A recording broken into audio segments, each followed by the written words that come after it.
Hello friends, welcome to Shivam education world. दोस्तों, आज के इस वीडियो में आपको सिखाने वाला हूँ एडवांस फिल्टर को लेकर कुछ अमेजिंग ट्रिक्स एंड टिप्स। तो सबसे पहले यहाँ पर मेरे पास एक डेटा सेट है, उसको आप ध्यान से देखिए। यहाँ पर डेट्स हैं और यहाँ पर आइटम के अलग अलग नेम लिखे हुए हैं। यहाँ पर वेंडर है और यहाँ पर अमाउंट है। तो मेरी रिक्वायरमेंट ये है कि एक बार एडवांस फिल्टर को अप्लाई करके और यहाँ पर क्राइटेरिया सेट करके मैं एडवांस फिल्टर के थ्रू यहाँ पर डेटा को फिल्टर करा कर लाऊँ और एक बार ही एडवांस फिल्टर अप्लाई करूँ, बार बार उसको अप्लाई ना करना पड़े। तो यहाँ से क्राइटेरिया जब मैं चेंज करूँ तो एडवांस फिल्टर डायनामिकली काम करे, बार बार एडवांस फिल्टर को अप्लाई ना करना पड़े। प्लस अगर इस डेटा सेट में मैं सबसे नीचे यहाँ पर और भी डेटा एंटर करूँ तो वो भी एडवांस फिल्टर पिक करे। इस तरह से एडवांस फिल्टर को कैसे डायनामिक बनाएंगे और कैसे अलग अलग ट्रिक से इस टास्क को निकालेंगे, इस वीडियो में आपको सिखाने वाला हूँ। तो अभी तक आपने चैनल को सब्सक्राइब ना किया हो तो चैनल को सब्सक्राइब कर लीजिए, बेल आइकन को प्रेस कर दीजिए और वीडियो को लाइक कर दीजिए। तो सबसे पहले मैं क्या करूँगा, यहाँ पर आइटम डिस्क्रिप्शन और वेंडर का यूनिक लिस्ट बनाऊंगा डेटा वैलिडेशन के थ्रू। तो उसके लिए मुझे क्या करना होगा, यहाँ से यूनिक वैल्यू पिक करनी होगी और यहाँ से यूनिक वैल्यू पिक करनी होगी। तो दो अलग अलग मेथड से मैं यूनिक वैल्यू निकालना आपको बताता हूँ। सबसे पहले क्या करता हूँ, यहाँ से कंट्रोल सी से इसको कॉपी कर लिया और यहाँ पर दूसरी शीट में इसको पेस्ट कर दिया। अब डेटा टैब में रिमूव डुप्लीकेट पे क्लिक करूँगा और यहाँ पर दिखा रहा है my data has header, check है। आइटम डिस्क्रिप्शन ये जो हेडर है चेक है, ओके कर दूंगा तो ये यूनिक वैल्यू निकल के आ गई।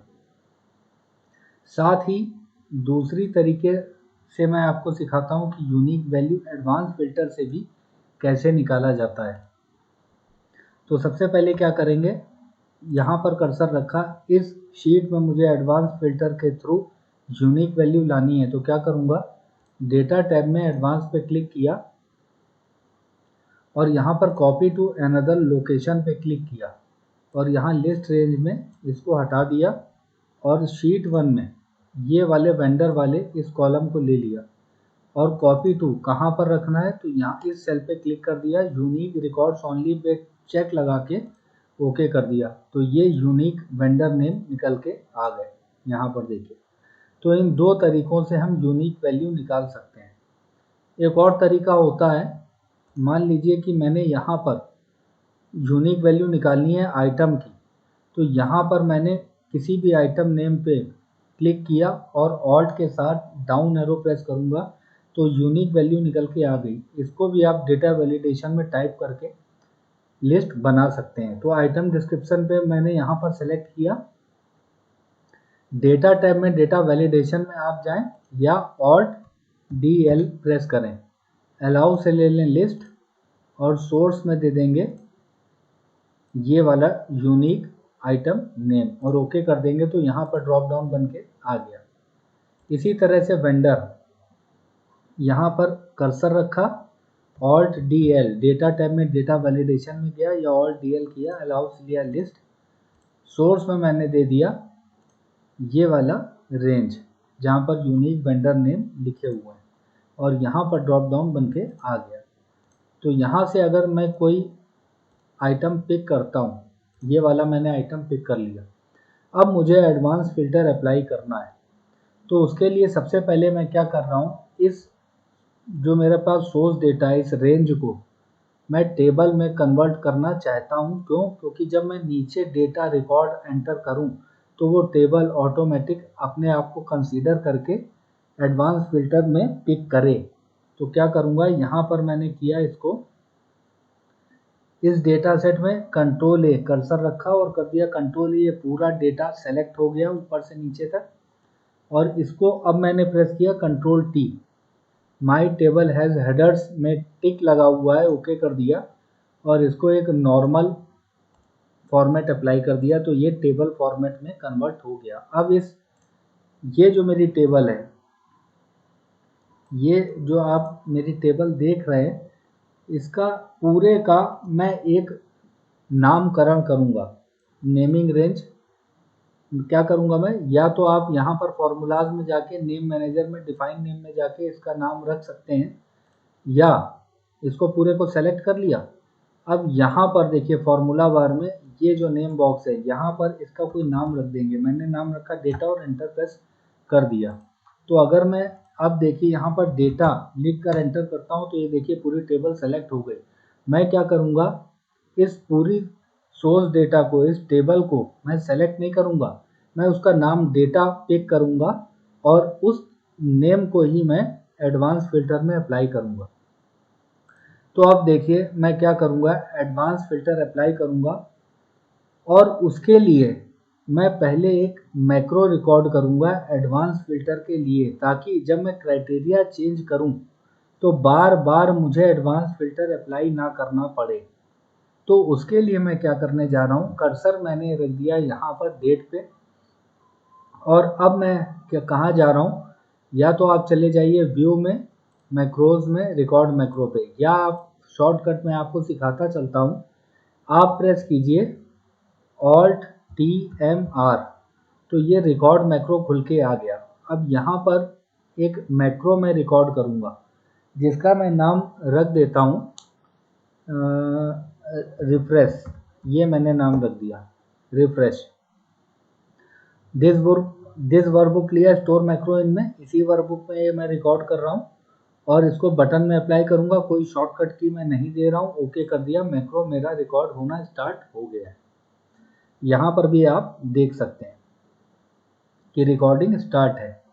अब मैं क्या कर रहा हूँ, डेटा टैब में जा रहा हूँ, एडवांस पे मैंने क्लिक कर दिया। कॉपी टू अनदर लोकेशन लेंगे क्योंकि यहाँ पर मुझे डेटा फिल्टर करा के लाना है, और यहाँ पर लिस्ट रेंज में इसको मैंने डिलीट कर दिया और यहाँ पर कर्सर रख के F3 प्रेस करूँगा। क्या F3, तो ये पेस्ट नेम का डायलॉग बॉक्स खुल के आ गया। यहाँ से मेरी टेबल का नाम था डेटा, इसको सेलेक्ट करके ओके कर दिया तो ये मेरी पूरी टेबल सेलेक्ट हो गई। क्राइटेरिया रेंज में मैं ये वाला पूरा रेंज दे दूंगा, क्राइटेरिया रेंज, और कॉपी टू कहाँ पर मुझे डेटा फिल्टर करा के लाना है तो इन हेडिंग्स को सेलेक्ट कर दूंगा और ओके कर दूंगा। तो ये देखिए मेरा इस आइटम का रिकॉर्ड फिल्टर होकर आ गया। अब कर्सर मैं यहाँ पर रख दूंगा इस वाले हेडर डेट पे और रिकॉर्डिंग को स्टॉप कर दूंगा यहाँ से। ये मैंने स्टॉप कर दिया। इतना मेरा काम पूरा हो गया। अब मैं क्या करूँगा, इंसर्ट में जाके एक शेप ले लूँगा, ये मैंने ले लिया और यहाँ पर एक बटन असाइन कर दूँगा। ये मैंने एक बटन ले लिया और इसमें राइट क्लिक किया, एडिट टेक्स्ट में मैं गया और यहाँ पर लिख देता हूँ मैं रिफ्रेश।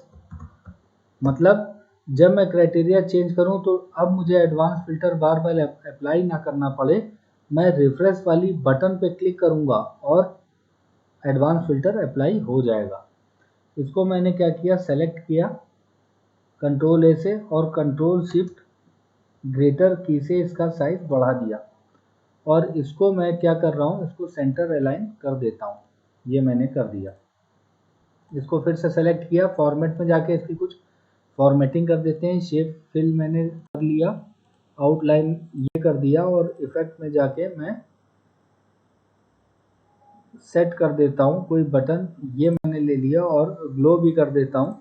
तो ग्लो में मैंने ये कर दिया। अब इस बटन पे मैं राइट क्लिक करूँगा, असाइन मैक्रो करूँगा, उसका क्या नाम है रिफ्रेश। इस पर सेलेक्ट किया इस मैक्रो को और ओके प्रेस कर दिया।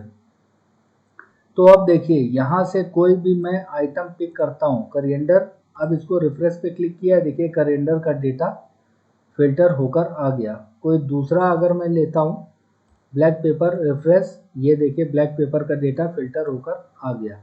मैं यहाँ पर जावित्री लेता हूँ रिफ्रेश, जावित्री का डेटा फिल्टर होकर आ गया। कर्ली फ्लेक्स, तो उसका डेटा फिल्टर होकर आ गया। अगर मैं यहाँ पर दो क्राइटेरिया सेट कर दूँ, यहाँ पर कैलेंडर, यहाँ पर वेंडर तिरुपति और रिफ्रेश किया तो ये देखिए डेटा फिल्टर होकर आ रहा है। अब एक चीज़ और मैं आपको बता देता हूँ, अगर इस टेबल में मैं नीचे कोई भी रिकॉर्ड एंटर करता हूँ, यहाँ पर देखिए, यहाँ पर मैं एक रिकॉर्ड एंटर कर रहा हूँ आज की डेट में, 14/11/2024 और यहाँ पर मैंने लिया कार्डमम और यहाँ पर मैं ले लेता हूँ MAS एंटरप्राइजेस और यहाँ पर अमाउंट में ले लेता हूँ 2 लाख रुपए। ये मैंने एंटर कर दिया, ये एंट्री है, ठीक है। अब देखते हैं कि एडवांस फिल्टर इसको उठाएगा कि नहीं उठाएगा। तो यहाँ से मैं क्राइटेरिया, मैं यहाँ पर क्या आज की डेट मैंने लिया है तो 14/11/2024 ये मैंने डेट सेलेक्ट कर लिया यहाँ पर। और अब 14/11 वाला जो मैंने वहाँ पर अभी रिकॉर्ड एंटर किया है, वो रिफ्रेश बटन अगर मैं यहाँ पर करूँ, क्लिक करूँ, तो क्या वो रिकॉर्ड भी उठाएगा? आइए देखते हैं। मैंने क्लिक करा और ये देखिए 14 नवंबर यहाँ पर जो मैंने एंटर किया था कार्डमम MAS एंटरप्राइजेस 2 लाख रुपए, यहाँ पर देखिए इसने पिक कर लिया। ये 14 नवंबर कार्डमम MAS एंटरप्राइजेस 2 लाख रुपए।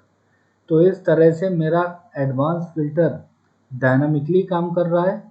एक मैंने बटन असाइन किया, एक मैक्रो रिकॉर्ड किया, जिससे मुझे बार बार एडवांस फिल्टर अप्लाई नहीं करना पड़ रहा है। मैं कोई भी क्राइटेरिया यहाँ पर सेट करूँगा, इस बटन पर क्लिक करूँगा तो मेरा रिकॉर्ड फिल्टर होकर आ जाएगा। ठीक यही टास्क दूसरी शीट पे, किसी और शीट पे आपको करना है तो भी हो जाएगा। केवल एक शर्त है, क्या कि जब आप दूसरी शीट पर रिकॉर्ड को फिल्टर करा के लाना चाहते हैं आउटपुट को, तो उसी शीट पे कर्सर रखेंगे, क्लिक करेंगे, तब एडवांस फिल्टर अप्लाई करेंगे, मैक्रो रिकॉर्ड करेंगे, तब जिस शीट पे कर्सर होगा उसी शीट पे एडवांस फिल्टर के थ्रू डेटा फिल्टर होकर आएगा। तो मुझे उम्मीद है आपको समझ में आया होगा, बहुत अच्छा लगा होगा। तो आज के वीडियो में बस इतना ही। वीडियो को लाइक ज़रूर कर दीजिएगा, ज़्यादा से ज़्यादा अपने फ्रेंड सर्कल में शेयर कर दीजिएगा, चैनल को सब्सक्राइब करके बेल आइकन को प्रेस कर दीजिएगा। Thank you friends, have a nice day, take